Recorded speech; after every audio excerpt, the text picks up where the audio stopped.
Welcome to the Grappling Grappling Rewind Podcast. Welcome to this week on the Grappling Rewind Podcast. On this week's show, we are going to recap Main Character. We are also going to talk a little about F2W Brooklyn, headlined by Devonte Johnson. Talk a little about EBI, Combat Jiu Jitsu, and some other events coming up. As always in the show, I'm your host, Main, the co-host. Miranda. Hey, Miranda. Pretty good. How are you? Doing pretty good. Maybe a pretty light week, but we do have some fun stuff to talk about. Do we have any big news this week? I don't think so. I don't think there's not a whole lot going on. It's No. One of those weird kind of lull periods in the sport. We do have a Who's Number One coming up.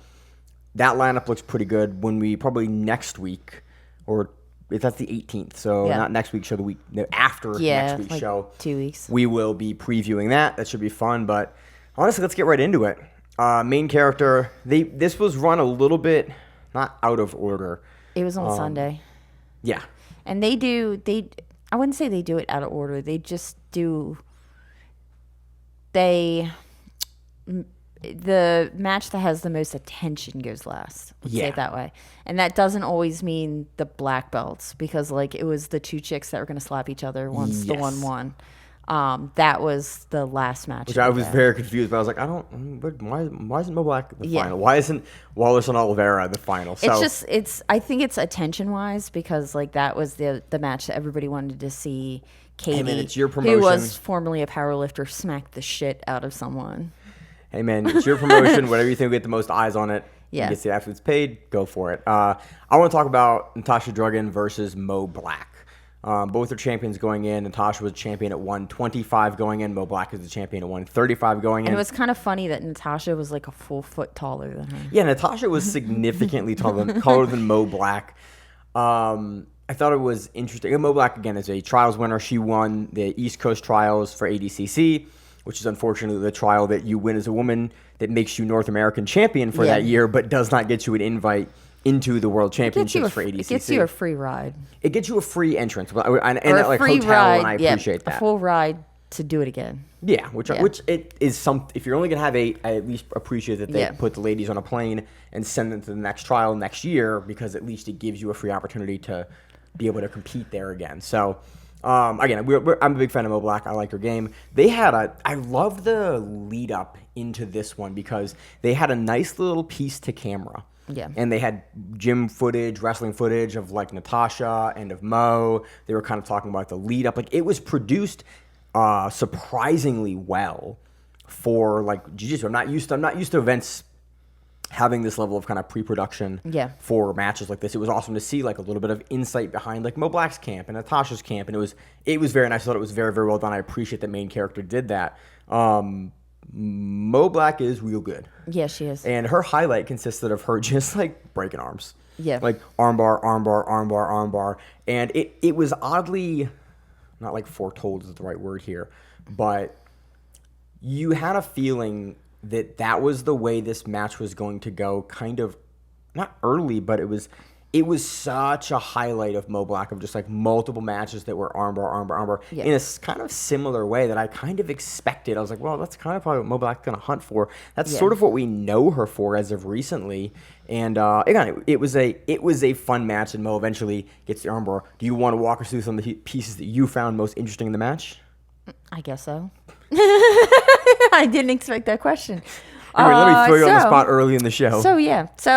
In this, it was interesting because Natasha was a full foot taller than her, but was weighed less than her. Mm-hmm. So it's a really odd comment. That is. I find that's my problem in tournaments. Everybody's a foot taller than me, and I weigh 10 pounds heavier than them. It is a very odd situation to be, but really, and the thing is, it only usually occurs in the bigger guy divisions, where it's the smaller guy is usually very stout, and an absolute. But this was not the case. Women, it's in the mid range you get this, because us shorter, stockier females don't. Yeah, we get the tall, long ones. And then it becomes this weird dynamic of, and if they have a really good guard like Natasha does, then it becomes a problem, because yes, you can't really attack us very well because our arms and legs aren't long enough for you to grab a hold of. But if you put us in your lock guard and you hold us there, it's very difficult for us to get out. Yeah, I had a very similar match. Zach and I did some commentary for Copa Virginia this weekend, and one of the matches was Diallo Braithwaite versus I'm blanking on the guy's name. It was a finals match. Yeah, and the guy was like 1.5 feet taller than Diallo. Yeah, and Diallo's probably about 165. Yeah, and he fights him at 35, 45, and 55. And Diallo's won these before, but it was the same dynamic of like very tall guy versus much smaller. And Diallo's a skinny guy, but the dynamic was very similar of like, this guy's a really long guard that Diallo has to like kind of play through because that's an attribute he's going to leverage here. Very similar matchup in Natasha versus Mo Black, but Mo Black really didn't seem to have a huge amount of problem is what I'm going to use it for. She didn't really hold her there. Like it was a lot of her being able to pass from that position and then them both getting back up to wrestle, and it was a lot of wrestling. It was a lot of different wrestling attempts. Somebody pulls guard, and then it becomes like fighting to get past the guard, and for whatever reason Natasha kept on trying to go for a Kimura, and I was in my opinion, like going for a Kimura on somebody that is just going to spin through and grab your arm and armbar you is not maybe the best It was decision. An interesting game, especially because Mo is kind of known for that the top spin armbar, which is something you can do off of a counter Kimura grip. Yeah, it's like it is one of the classic things. It's something we've seen Mo Black do and win tournaments with before. Like it's a move that I know her to be good at. So I picked up on the same thing you did. Yeah. It was an interesting game plan from Natasha, especially as the taller fighter. You're gonna get there, but then it's immediately going to pull you into a range where Mo Black has a really good counter, and because she's shorter, she can get in front of your arm first. Yeah. But, maybe that's her jam and that's what she goes for. Yeah. But it was a pretty nasty armbar. It was gross. It was an arm that went a direction that you normally don't see arms go. When I broke the dude's arm years ago in a tournament, this is what it was like. It was this exact angle. Because I watched it, I was like, oh yeah, I've been there. Natasha Druggan's arm, and the commentary, I think Demo on commentary goes, so that's broken. Yeah. Where it goes, if you can see the camera here, it goes this way, the wrong way. Demo was on this match. Oh, he might not have been. Demo was just on the bracket, I think. Oh, you're right. Because I think this was a female and the guy from Bodega in New York. I'm not going to get the name right now. I forget. His name falls out of my head right now, but he owns Bodega, or he runs Bodega up in outside New York. Yeah, it was a super. Again, what I liked here is kind of a weird way to say that, but the adjustment that Mo had to make, because Mo was kind of like pulling over the hips, and Natasha was not gonna tap, and so Mo had to do the classic thing of like, okay, spin the arm across the hip, and break it over the hip, because you actually have the leverage to push down on it. Where it's like most people, 99% of people, most of the time, if you pull straight to the chest, you lift your hips up on an armbar, your fulcrum is good enough behind their elbow where it's like you can hyperextend the arm by like 5 or 6 degrees, and you hyperextends. It hurts people tap. But if people aren't either are hyperflexible, which Natasha is very flexible, like that is very possible that you can extend her arm that way. It'll be hyperflexible that way, and so she's not in any pain. You're not actually putting excess pressure on that joint. So you have to go across the hip, and then because your elbow is right on the hip, you have the free space next to your leg to push that arm down and go through the joint. And you're also more attacking the shoulder at that point than the elbow. Because a lot of people let their elbows go. Not a lot of people let their shoulders go. Yeah, shoulders are annoying to get surgery on. They're really important. And there's a lot of stuff there that goes to that. The elbow, like we all had an elbow injury. It's annoying. Yeah. And super annoying. And the thing is, unless it like pops completely, they're not going to fix it. So it's just, usually heal up. Mine was like 11 months, which was super annoying. Mine was a ridiculously long time, but it was back in my gi days when I used to hide my arm in my gi then. Yeah. So that was, again, that Mo retains the title. This is at 35, correct? Yeah, it was at 35. So Mo retains a 35-pound championship, 135-pound championship. It was gross. Again, I hope Natasha heals up. It was a brutal armbar. She was moving her arm. Yeah. It wasn't like hanging. Like it didn't actually break. Yeah. But it was one of those that was a disgusting hyperextension. There's absolutely damage. It could also be something like she can pop her shoulder out or something like that too. Yeah, it looked out. To me, it looked like it was elbow because it was bent the wrong way by probably 40 degrees. But like my elbows go. Yeah, but this not. one. That one does too a little bit. Yeah. So that was the used to final. go a lot It was a farther. really neat final. Again, I really like watching Mo Yeah. back complete. We don't get a chance to see. I don't get a chance to commentate or talk about Mo's matches as much as I would like to. I'm really curious to see how she looks in November. I assume that we're going to see her at trials again. Yeah. I would love Trials, to see how she allegedly, Trials is supposed to be in Florida, Is that public yet? Orlando. Is that public yet? I mean, I don't have anybody's Instagram that it would not be public information that I'm sharing. It might be public there. So- it'll be fun to go down to Florida No, to I watch think trials. I saw that somewhere that it was public. Okay. I don't have, like, you have background access to people. I do not, because no one likes me. So whatever I find, it's because I found it on Reddit or I found I don't know it if you somewhere can register for it yet, but yeah, in it's the Florida internets. this year. Yeah. And so I'm very excited to Well, see how she does. They've been saying it's been on Florida. Well, I It's think gonna be since Florida. Tom's not going to run it Yeah. anymore. Yeah. Like it was in New Jersey because Tom DeBlas ran the trials, and Mo had helped a lot with it. Mo's still going to run the trials Yeah. for West Coast, and I think probably for now for East Coast. I don't really know that innately as well, but it changed the scenery. For us, it was nice. I liked it in New Jersey. I hated Yeah, going but- up to Atlantic City, but Yeah, it was but close. you know what? You can get a flight from Delaware from Wilmington, Delaware to Orlando for like $80. Yeah, I'm excited. My parents are Like, down there now. yeah. So my parents are down in Orlando, near Orlando. Yeah. They just retired and moved down there, so I'm not super upset about it. I've already talked to my mom about like, hey, we're going to come down for a couple of days, and she's like, that sounds phenomenal. So that will be great. See my family, see some trials. It'll be a good old week of grappling. But I'm excited to see Mo potentially, go and compete in trials again. Let's talk about the 4-man. So this is an odd bracket. This was originally supposed to be Andy Varela versus Wallison Oliveira and some other people. Miranda, do you have more insight into exactly how this bracket fell apart and then came back together? No, all I know is that they said the day before they came up with the bracket. Okay. So That's originally this all I was Varela and Wallison Oliveira. We talked about it a little bit last week. It was going to be a fun matchup. We really didn't know how it was going to go. Wallison Oliveira, traditionally an IBJJF guy, but very, very good. Is he out of Atos? I forgot where he's out of, but out of a very, very good major He gym. might be a Gracie Baja guy. Yeah, I had it offhand, but I don't remember. And it was him and Varela. This card actually happened. It ended up being Wallison Oliveira, Ethan Vistro, Cam Hurd, and Sam. I never get Sam's last name. Schwartzapfel. Yeah. This was the Wallison Oliveira bracket. Very much so. Let's talk about the first match in this bracket. This was Ethan Vistro versus Cam Hurd. Very fun regulation match. Again, both really good wrestlers. I've seen Cam locally. He's a Virginia Tech wrestler. Did well at trials. He's won the cash prize divisions that Zach and I commentate for Copa Virginia. I've always been really impressed with his choke game and his wrestling. I've coached against him in a tournament once.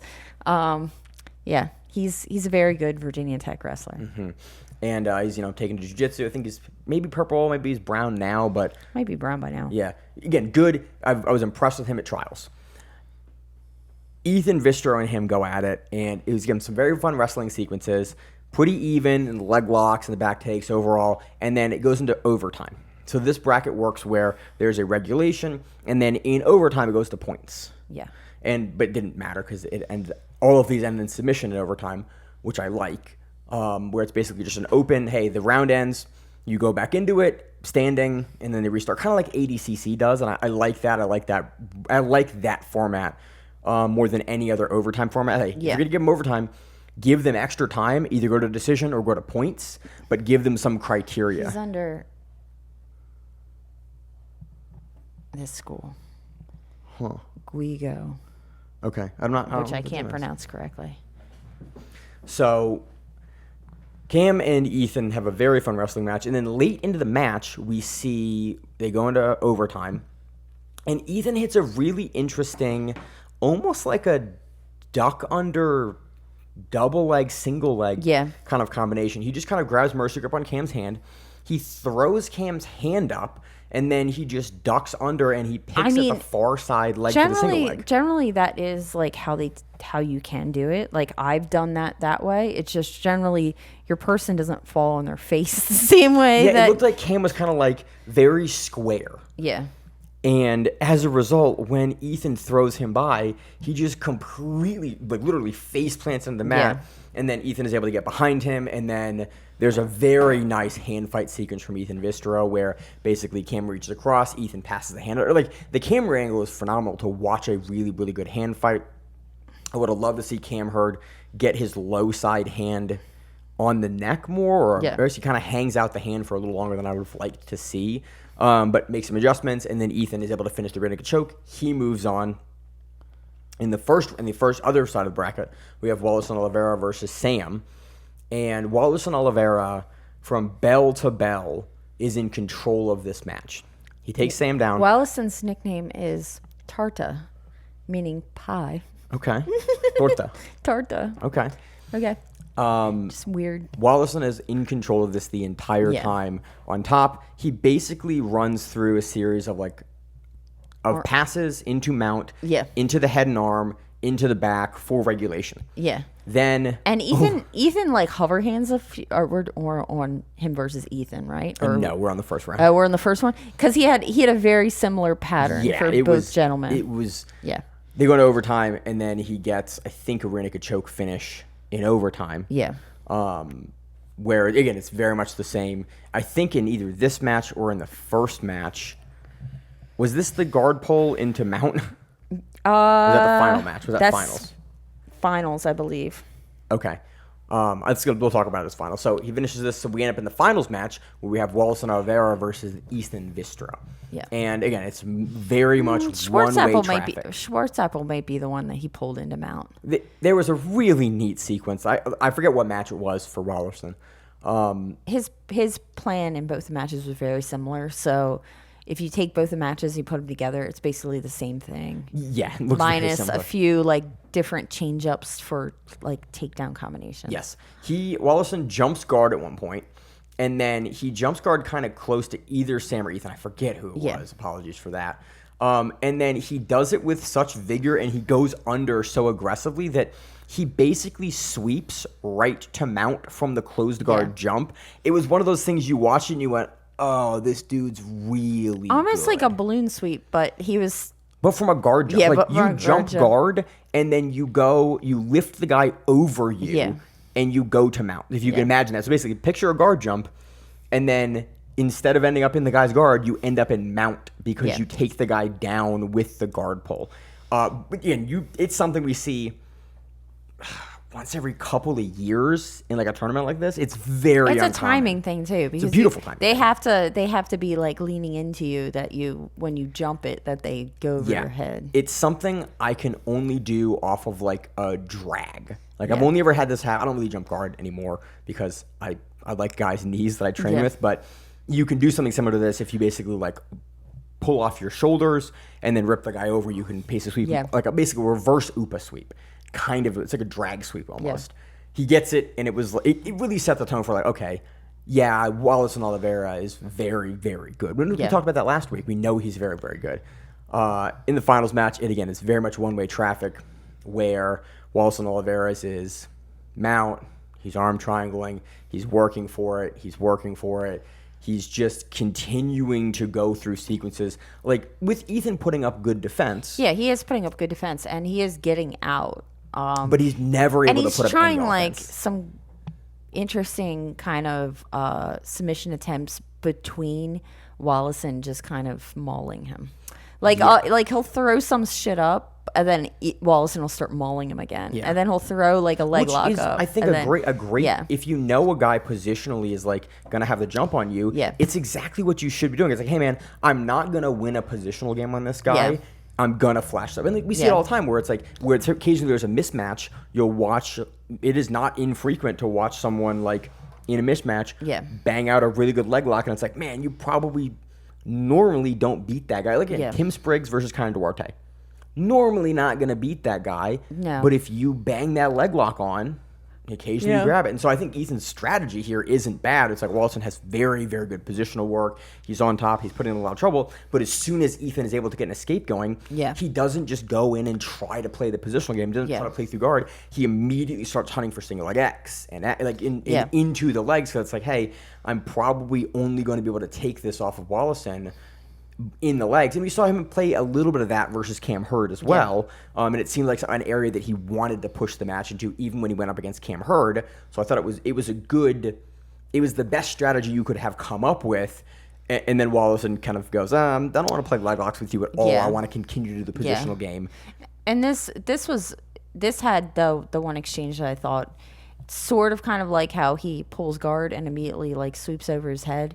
In this one, like he pulls, Ethan goes into his legs and he's like, oh, I'm going to bolo you now, and just like bolos him. Yeah. And that's how the back take. That's how the back take happens. You can tell the skill differential.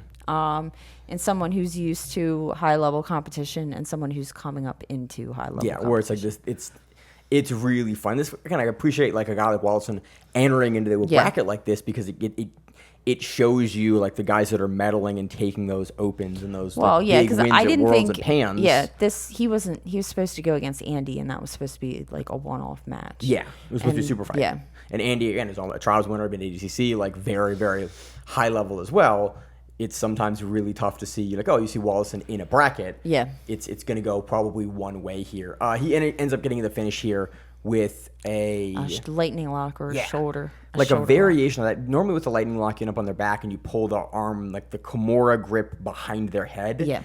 Wallisson Olivera does a neat thing here where he does that, and then he starts to go for almost like a traditional armbar, but his leg is behind the head still, so it still attacks the arm in that way. And essentially what you force the person to do is you force the person to give you your arm for either the armbar or the lightning lock. Yeah. If you extend it, you get armbarred. If you try to fight through and come back up, you end up getting lightning locked. And it's a great dichotomy. Again, it shows you the control that Wallisson Olivera has here because you create that kind of dilemma between the two subs where the guy, normally your reaction is, hey, I'm going to come up, and then you get armbarred. Yeah.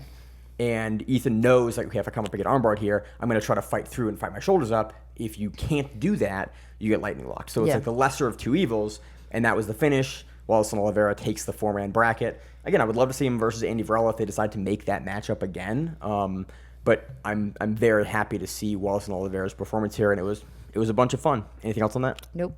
So that was the main thing for Main Character. Still the matches I really want to go through on Main Character. Anything else you want to go through? Nope. So let's move on to EBI. Let's honestly, so we're going to talk about main event for Fight to Win. I kind of want to pop through EBI Combat Jiu-Jitsu. We weren't going to cover it. We typically don't cover Combat Jiu-Jitsu. I know some folks will message us and ask us to cover it. I appreciate it. Again, if you guys want us to cover it, let us know. We will definitely consider covering it. When there's other stuff happening throughout the week, I prefer to cover traditional, like non-striking jiu-jitsu and submission grappling. I didn't really even know this was happening until this morning. I was woken up by looking at a dude getting go-go plotted and punched in the face knocked out at the same time, and then I was like, oh, this what happened. Combat jiu-jitsu is a lot of fun because there's a lot of times you just get some wild stuff that happens. Some of the cards you don't, but usually you'll have one or two highlights on every card that's just like, what the hell happened? Some wild shit. Gogo plata is that choke you get with the shin across the face, or shin across the throat, and you pull them down. You basically choke them with your foot. From the front, from the guard. Like not the instep. Instep. Instep choke. Like, I have never seen a guy, actually, I've seen it once, and there's a Japanese fight that happened in 15 years ago. Maybe more than 15 years, a long time ago.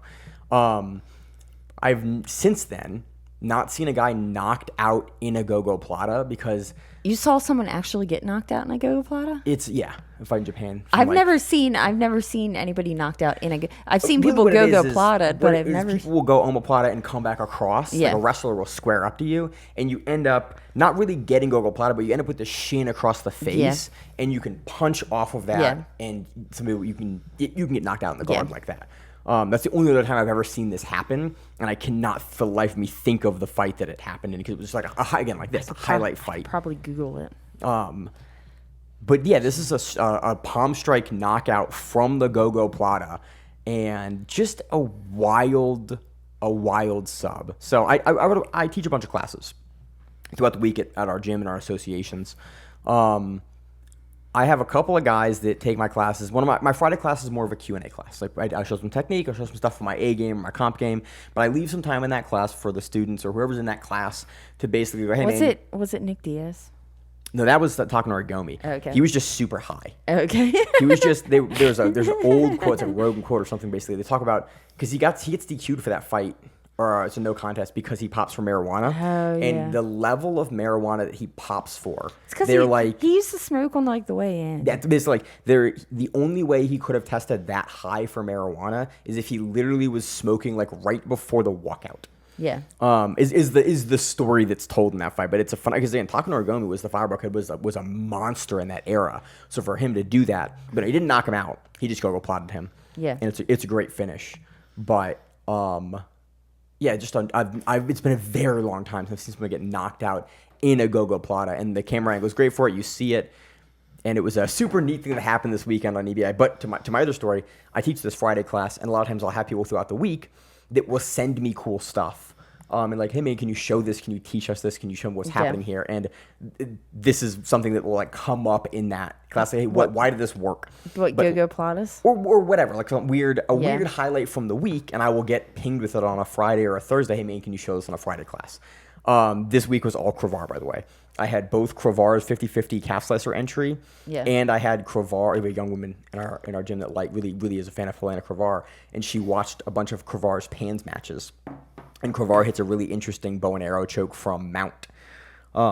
She sets it up, she chair sits from the mount position, and I got the chance to like watch that and like walk through how that sequence worked, and it was a lot of fun. But also on the combat jiu-jitsu card, we had Kevin Dantzler hitting a really neat flying armbar. Again, another highlight reel submission. If you watch the highlight, I always, whenever I watch flying armbars, always get confused about what arm I should be watching, and I have to watch it over and over and over again. This one's a little confusing because generally if your right hand if you're going to over tie with your right hand to go after your so if you over tie with your right hand, you're going after, or left hand, you're going after, I have to like think about this. You're going after the left arm, but you start closer to the left, where he actually starts almost on the right hand side. Yes. And then swings the whole thing, rather than like you normally, like they overhook or they collar tie you overhook the collar tie to block and trap and then the elbow. Your right leg has to fly up to their hip so that your other one can go over and you can get it. But he sets it up on the right side, so he over ties, I guess, just like them kind of reaching. He just over ties. Over ties like an arm crunch. And then he like kind of like jumps it. So the person who does it like this, we both picked it up, was like Amanda Levy. Yeah. Amanda Levy, in her early black belt career, purple and brown belt career, actually years and years and years ago, I made a highlight when I used to do more social media for the podcast. Yeah. I talked to Amanda Levy, and she hit a really, really nice flying armbar on Maggie Grandotti. And I was like, hey, this is great. I asked her about some technique about how she does it. And she's like, oh, I've actually hit this a bunch. And she basically pointed me to a couple matches where she'd hit it. And I made a highlight reel of her hitting that over and over again. She taught it at a seminar that I went to once. Yeah, she's very, very good at this flying armbar. And it is the exact same way, or very, very similar way that Kevin Dantzler hits it. And it's just also, super neat. It's also like a legal flying armbar. Yeah. Because you're not, your entire body is only in the air for a second. It's not like you're flying your whole body at somebody and somebody has to suspend your entire body. Yeah. Your entire body by them. I know that sentence made absolutely You can't really sense. get slammed out of it.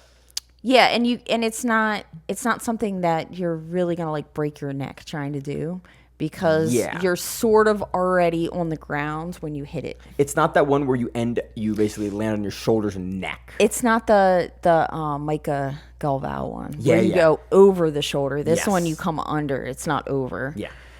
It's just really cool. Again, Kevin Dantzler also hits a really nifty heel hook here. We talk about Dantzler a lot. We usually talk about him on in less exciting matches. Yeah. But man, he showed up this weekend. I was really impressed with the matches I did see from him. We recapped through the entire card. I think he's also a guy that he's in like that weird black belt level where he's like I think he's a 145, 155, like so, that level. And so like he has a lot of matches against these like world class, like crazy. Like I went after. I did New York Open, and I was the match after, and it was him, and I forgot who he won against. He went against somebody, and it was like Gianna Grippo or somebody, you know. And it was like You're in that murderer's row. He's in, and he's in so many matches where he is in a murderer's row that you don't see what he's actually capable of all the time. And then you see him versus like regular black belts. And then you're really good. Yeah, and then you see him versus you think about the Aljamain Sterling match where you're like, Aljamain Sterling was a former UFC. Was like less than a year off of being the 135-pound champion in the UFC. After the rematch, but that was also like a tactical win. It was, you know what I mean? And it wasn't a takeaway, but it was a tactical win, and he won the match. But it was like, I remember those big matches from Dancer where you're like, wasn't that like, it was a good win, but it wasn't really like an impressive win. Yeah. And then you see Dancer like what he can do in like a combat jiu-jitsu, and you're like, oh, you actually have a lot of like really, really amazing, exciting technique that you can absolutely leverage when we're not seeing you against like former UFC champion Sterling, or like Keith Krikorian, like matches where, you know, the best of the upper echelon guys in your weight class that are all astonishing technicians. It's just cool to see like more from Dantzler here than we usually see. And credit where credit's due, man. He has two really good highlights from this event, and it was exciting. Let's talk about anything else on this card, Miranda. Nope. Let's talk about the final match. We had Damian Valderrama versus Mauricio Rios. Mauricio Rios was the tournament champion. Was this 55 or 45? This is featherweight. Featherweight. 45. 45. Okay. He was the Mexican tournament winner. Because remember how they always had the spot that is open for the tournament? Yes, the tournament is before the actual thing. And so he won the tournament to get in. And he's from the UFC fight. I thought he was the previous champion. I don't believe so, because I think he was the tournament winner. Okay. Regardless, this is a very fun back and forth match.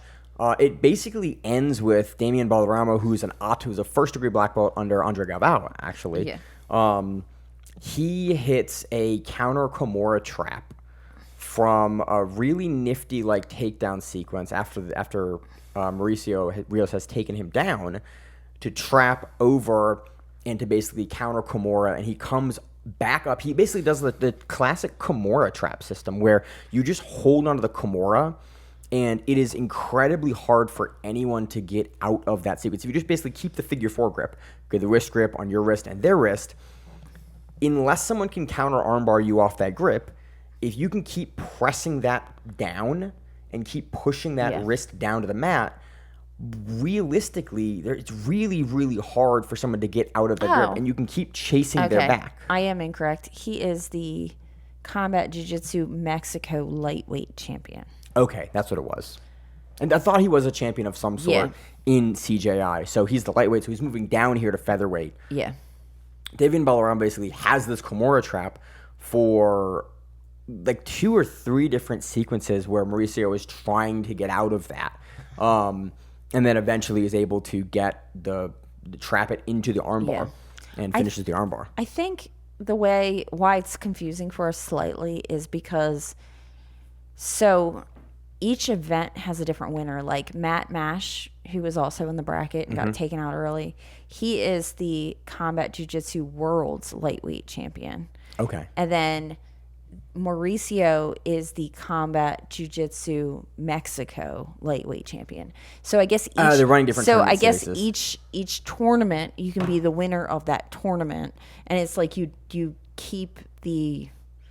It's like a lineal belt versus a head. Yeah. Okay. Yeah. I understand. Does that make sense? So it gets a little confusing because you look at all the pictures and they're all having these belts, but they're all different belts. Mm-hmm. And they're all the same size, which is then it's kind of like, I guess, in boxing when you wind up having to like you're the ABC champion or the BAC. Then they have to like bring all you unify the belts together. So they unified the belts at EBI this weekend. Okay. But Damian Valderrama wins this, and again, it was a very impressive performance through and through for most of his matches. I think Mauricio Rios in an earlier match triangles Tim Kennedy. Yeah. Like super No, early. not Tim Kennedy. Tim Elliott. Not Tim Kennedy. Yeah, Tim Elliott. Very different size, man. Yeah. Tim Elliott, which was impressive. That match shows you how good Mauricio Rios is. Tim Kennedy in Combat Jiu-Jitsu would be fun. That would be because really he would have a fun time. He would have a fun time. So again, that was fun. CGI had some great highlights come out of it. Again, I don't really love the overtime. I say it every time we cover it. There's a bunch of matches or a couple of matches that you have the match and then you have those 3 rounds of overtime. It really tends to drag for me watching it. I really wish that they would They modernized that a bit. But it doesn't matter. Give us like one round of overtime. Yeah, don't have the overtime be as long as the regulation. Just one round, and then just time it, or do time, or do crazy. Here's a thought: go to golden score. Yeah, true. Yeah, but it's EBI, so you can't do golden score. Totally they don't know about points. You totally could. They don't do points. You totally could. They don't do points at EBI. They don't know how. Do you think 10 planners knows how to do points? They can learn. They win trials. They know how to do it. Bob Aim, Andy Varela. But do they win? But do they win by points? They know how to. I've seen Andy Varela do it. Yep. He's a tactical guy. Bame can do it. Like, guys know how to do it. So one of the it wasn't Bame. Oh, it was one of the other. It was Ryan Aiken. Was like he had a video. Yeah, Aiken can do it on Instagram where he was cleaning out his car today, and it surprisingly was a lot like my car. Like it was like gross. It was like all these like weird jujitsu things. Like you would find like wrestling shoes and like I had a gi in the back of my car. I keep a gi in my car just or in like case. a gi or like a random weight or like just random shit. I have a gi in my car that I always keep a set of clothing in my car because sometimes when I coach, like I'll finish work late and I won't have time to come back home. Yeah. So I'll bring it back. I'll have an extra set of stuff in my car. As I've gotten older, I've been more adult and more prepared. Yeah. So that I had a gi in the back of my car for like 2+ years, and I cleaned out my car I think like 2 months ago, and I moved something for work around, and I went, oh, this gi is like really starting to get weird because it's just been hot and cold in the car for 2 years. Yeah. And I wore it, and I also realized it's a gi I've had for does it fit 13 years or 12 years. Does it fit? It fits, but it's like it's starting to get really like it's one of those gis that one day I'm gonna get collar dragged and the thing's just gonna rip in half. Yeah. Now because it was in the car for 2.5 years, and I just laughed like Ryan Aiken's doing that. I also just cleaned out that gi because I finally actually plan ahead now and just have my bag with me at all times. He said people were harassing him too much, so he started cleaning out his car. And it was like empty gallons and just like it was literally, if I thought about what was in the back of my car, it was almost exactly the same. And I was like, yeah, I understand. I feel you. I understand. So, that was EBI. EBI Combat Jiu-Jitsu. It was. And it was fun. I honestly, credit's due. It was a fun event. They did have one weird camera, like that was not synced right for the broadcast. It was one of their close-up cameras. Yeah. It was odd, but regardless. Anything else on EBI? Nope. Let's move on to Fight to Win Brooklyn. This one was main evented by Devonte Johnson versus Denis Gunic. It was a wonderful venue. Like if you looked at how the venue was set up, it was pretty cool because it looked like you could see all of New York from the venue. That looked very fun. It was neat. This was kind of an odd performance, honestly. I'm going to say it from Devonte. Devonte, we know again is one of the best guys in the world. I want to know the size differential. Denis looked bigger. Denis is big, and I don't know if that is why Devonte seemed to not have the oomph, or if this was just an event that was planned 3 days ahead, like it normally is. Yeah, Fredman's been doing that a lot in the last couple of years, so maybe Devonte didn't know, didn't have the right time to prep for Denis.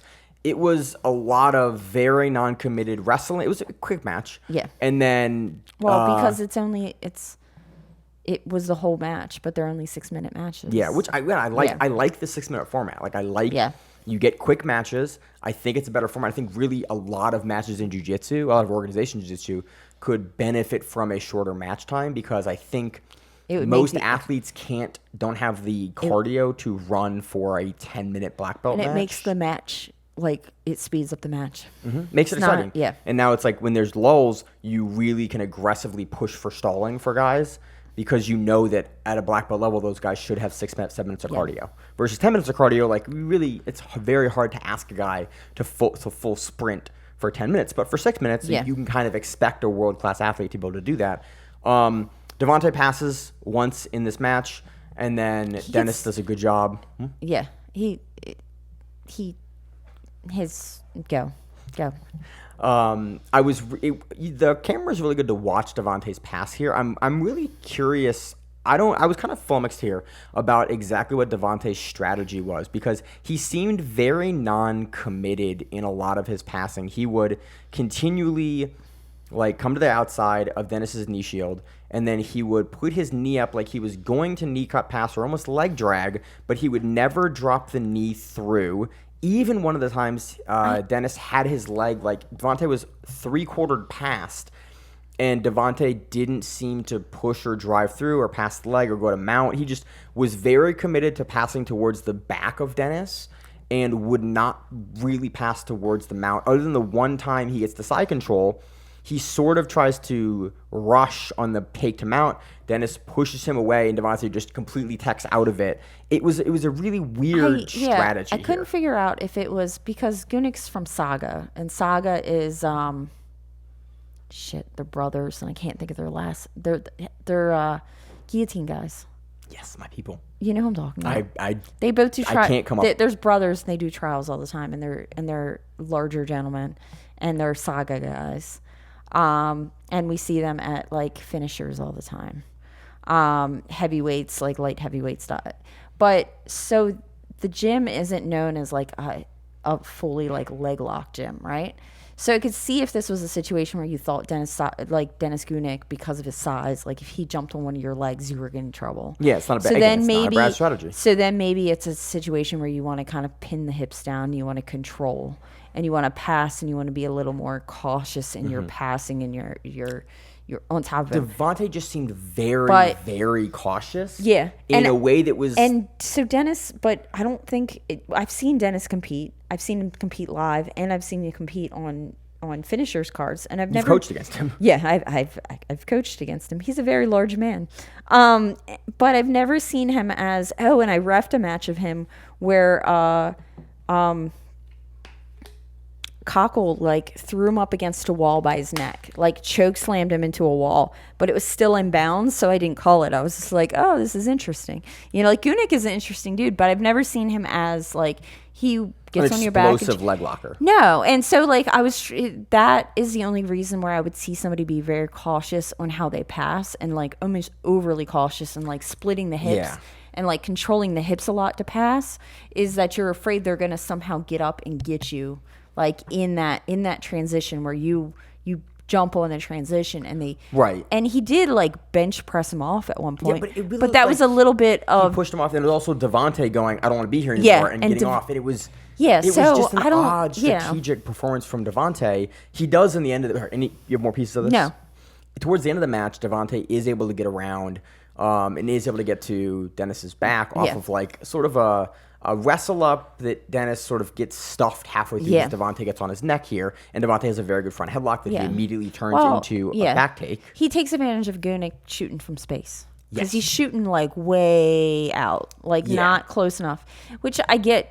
Devonte's also a very large, like tall gentleman. And he's trying to figure out how to get under him has to be he's weirdly quick in very small bursts. Yes. Like Devonte does not have a sustained burst. He used to as a younger fighter, but nowadays I don't recall him having really any sustained burst. Like he will burst for 1 to 2 seconds maybe, but then he'll grab a hold of you, and then he'll settle you down again. But that's gotten way slower in his black belt career than now. He gets Denis's back. And then he doesn't ever go for the choke, really. He starts to go for like a crackdown, for like a crowbar to push Denis down. And he wasn't really looking for the finish. It was just overall a weird... Devonte is known... We've talked about a lot of his matches that are just sort of weird tactical matches where it's like he's winning, and he's winning relatively like not like cleanly, but never like astonishingly putting people away. And then we'll have him have some matches like at Polaris where he puts guys away, and it's like it's very hard to put a bead. He's very inconsistent with the strategy that he will take and the approach that he will take in his matches. And he's a guy that is a bit frustrating on my end to talk about because you just kind of don't know. He's also what a new gym owner, and a new gym owner. He's been around for 4 or 5 years now. Oh, okay. Yeah, he's been around for it's interesting. Devonte takes this again pretty cleanly. He really has the only offense in the match, but it was just a very But it was more in control because there was never really any submission attempts. Yeah. It was more of just a control based game. And we've seen this from Devonte before on Fight to Win, and with the Fight to Win rule set, it is always surprising for me that he decides to not throw any subs when Fight to Win values that the most. Maybe he was afraid that Gunic would jump something on him, and then all of a sudden he loses because Gunic jumps a guillotine or a leg lock or something in one sequence. Yeah, it was an it was a very odd performance. He gets the win. Again, credit to him. He knows what it takes to win in the rule set. But we know it is always a little frustrating. We know how good Devonte is, and we see him play out of the game as much. Because I would love to see him, like, especially main eventing a fight to win. Show it off. See what's like. Throw the chips down a little bit and like show us what you have, because we know he is so good. So that was the main event for that. Anything else that we missed this week for recaps? Let's move on to the previews. Previews. Next week we have Enigma. It is a 185-pound bracket. It's round robin for 1,000. We know that Jet Thompson is in that, and there's some other folks in that as well, but Jet Thompson is the biggest name of note in that. He was supposed to have a super fight versus Carlos Henrique, and that got pulled. And that got pulled, and when that got pulled, they just added him into the bracket. Which I like. Again, he's a little undersized for 85. Not that undersized, actually. He's bigger. I don't know about that, because he's little. Yeah. Because he just did the Zapatero, and that was 145. Oh, he did, didn't he? Yeah. No, that was no. 160? That was 160. It was 160. 160. So, like, he's slightly under, but he can pull a leg lock on you in 2 seconds. He's fast. And he's young. What, 17? Yeah, is he 18 super now, young. finally? I don't know. He's young. So, yeah, it'll be exciting. I'm not sure if we're going to get a chance to cover it next week, but I think it's like $7 for Enigma. Enigma TV has a bunch of fun events. I haven't had my subscription active in a couple of months here, but it might be time to pay $6 because there's a couple of, like, BJJ World has some events on there, some other stuff that's fun that I looked at their website today and went, I might want to watch a couple of these. They do a lot of kind of local Austin people. Yeah. Which, again, and they have fun production on a lot of the events, and usually people like Jet will come in onto these events and it'll be fun, but that's really all we have going on for next week. Coming up beyond that, April 12th, we have Finishers Combat 6, and April 18th, we have Who's Number 127, which is Kanye Duarte versus Nick Rodriguez. Yep. That will be not technically, it'll be a third match. Yeah. Not a rubber match because Duarte has taken both of those. One at ADCC 2019 in the finals of that, where Duarte won his first ADCC title and Rodriguez got his first silver medal at ADCC. And then 2 weeks later, on Fight to Win Philly, they went against again, and Duarte got a heel hook there. I actually had a chance to interview both guys that night, so it's that's really like kind of cool matchup in my head, because that was a very, very prominent time for Grappling Rewind when I was we were doing a lot more interview work, really sort of getting a lot of access to folks and traveling a lot more to do that stuff. So I like the matchup. Should be fun. We are going to preview that on the week prior show, maybe even 2 weeks prior show. And break it up, Who's Number One preview like we have been recently. I kind of liked that. And then the main event fell through last time, and so we didn't. Yeah, but unfortunately, we always preview the match that falls through. I know. Which, as is a classic. The other thing is we didn't do a full scope of the internet before recording today, so there's a possibility that they've just announced something in the next, in the last, it's Monday. 5 hours. It's always, like, Tuesday morning at like 8 a.m. Yeah. The show's been out for 8 hours at that point, and then it's like, hey, this major announcement happened. You're like, oh, awesome. That would have been great to know for the news section last week, but that's it. That's all I got, Miranda. Anything fun? Zach and I did commentary yesterday at Copa, Virginia. We're oddly a Sunday event. Usually the events are always Saturday. This was actually on a Sunday, but it was fun. Again, we got a chance to go down to Virginia, go to Manassas, and commentate. $500 cash prize bracket, which I love that Copa Virginia does those. Again, it's always very funny to see who ends up in those brackets, because sometimes you get we got Alexander Romanoff one time. We've got both Corbett brothers at one time. We've had a chance to commentate on. Who else have we gotten on that before? Gabriel Almeida's been on a couple of them. You never really know who's going to show up for something like that. Yeah, they're always like really, really fun, because you see a collection of like some of the best local heavyweights. Do you know what we missed? I think we also missed a One Championship match. It was like it was somebody good too, and we completely we'll probably talk about that next week. We might cover that next week. It might be next week's show. Is it just talking about One Championship matches? I forget who was that. I don't know. I'm looking at it right now. That would have been fun. So Fabricio Andrey versus Ashley Williams. Oh no, that's this weekend. Okay, so let's preview for Friday. We have Fabricio Andrey versus Ashley Williams at featherweight. So this is off the cuff, Miranda. Yeah, off the cuff. Both these guys are great. Fabricio Andrey, actually, both these guys are some of my favorite guys. 145ers. I don't think they have a recent match together. No, but I think they've went against each other at ADCC. I thought more like a Polaris, but okay, I don't know.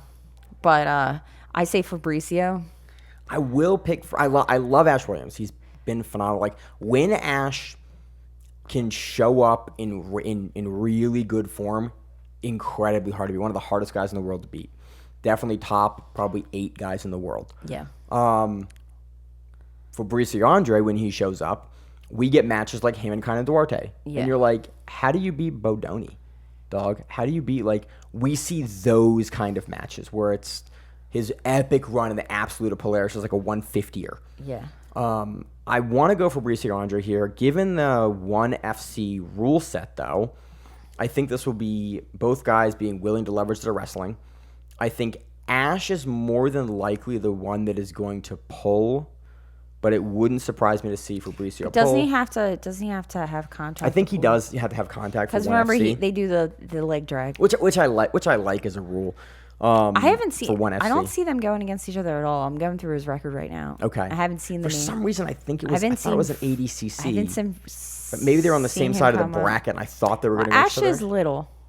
Fabricio's a little too. Yeah, they're both they're 45ers. yeah. They both historically compete at 66 kilos in Yeah. major tournaments. No, I don't. At least BJJ Heroes does not have them going against each other. Okay.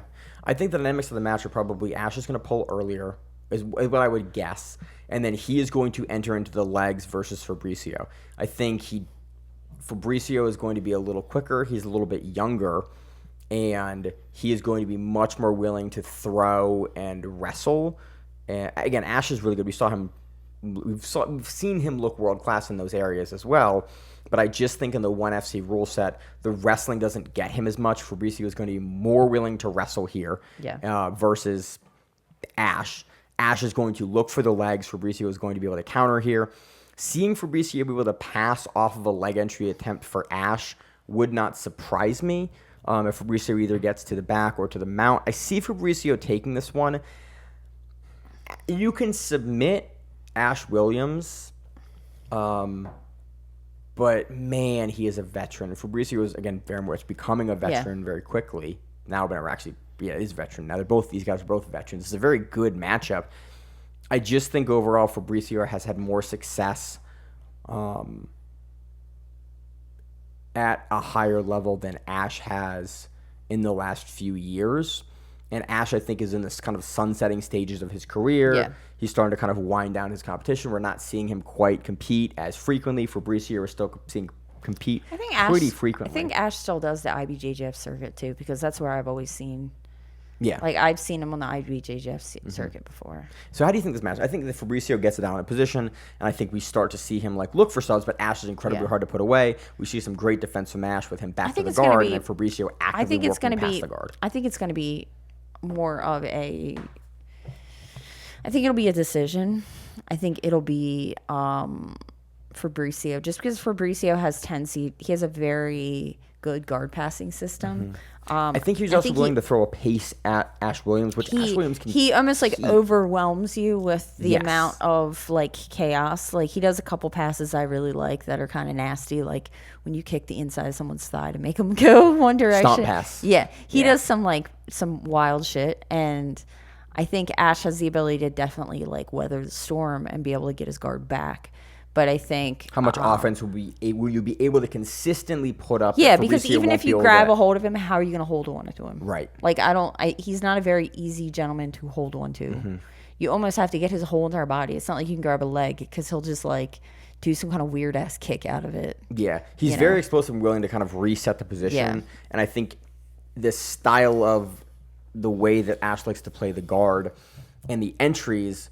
He will get an entry on Fabricio, but Fabricio will be able to counter pass off of it. Again, I think it's decision as well. Yeah.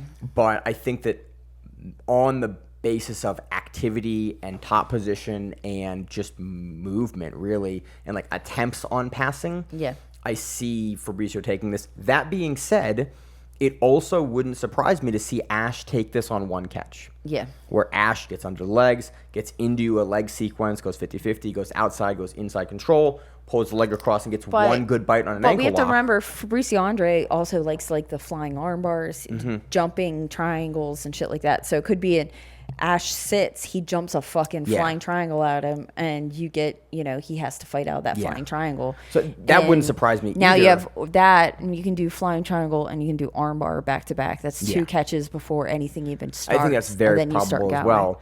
Again, I'm going to go for Fabricio. I think that he's going to have the better positional work, and he's most likely going to be on more catches, which is like submission attempts. Yeah. But seeing Ash play this incredibly well, get 1 foot lock, and then stifle Fabricio. Fabricio also seems like you might have to break his foot off. Yeah, I think so. Yeah. He's very much that kind of guy. But I'm going to go for Fabricio here.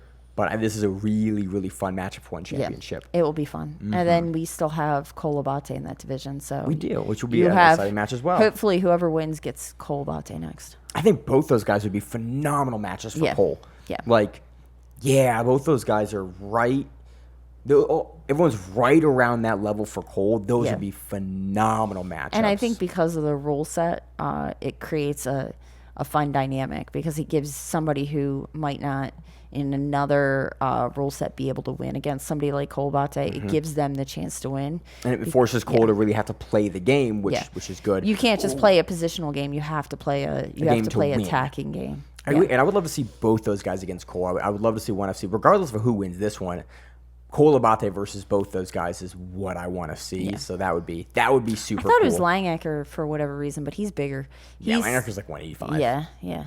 So, well, not 185, 170. Yeah. He's a 77 kiloer. So, so that does it, Miranda. Anything else? Any kind of stuff you got going on this week? No, I think that's finally the end of it all.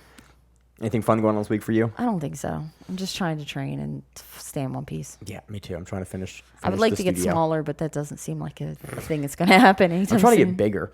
I'm the fattest I've ever been now. I'm so excited. You can take my fat. I'll give you my fat. I get smaller, you get bigger. We'll be good with that. I just want to be 170 because I feel like I feel better. I feel like I feel slower, but I feel like I'd be getting banged up a little bit less. That's one of the benefits of being bigger is that you don't get beat up as much. So now I'm a black belt. Let me get a little fat. Enter my job with a hot arc. You're supposed to do that brown belt. Brown belt's your fat. Yeah, but I was recovering from my back surgery, and I had to show up that I was still good. And now it's job with a hot arc, and we're gonna do that. I'm gonna see how I feel at 170. Dude, that'd be a great That would be a great Halloween costume for you and your wife. Job with a hot Leah. That'd be cool. I wouldn't hate that.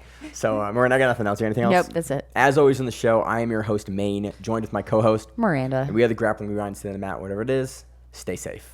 If you like the show, please consider sharing it on Facebook with the folks at your gym. It's the best way that we grow the show, and we really appreciate it. You can reach out to us on email. We also have Instagram. We have Facebook. We have Twitter. We have Google+.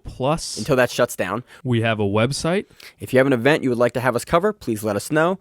If you have a name, like most people do, and you'd like to have us stop butchering it, let us know. Reach out to us. The show is also available on YouTube, Spotify, in addition to iTunes and every other podcast service. We very much appreciate your time, and thank you.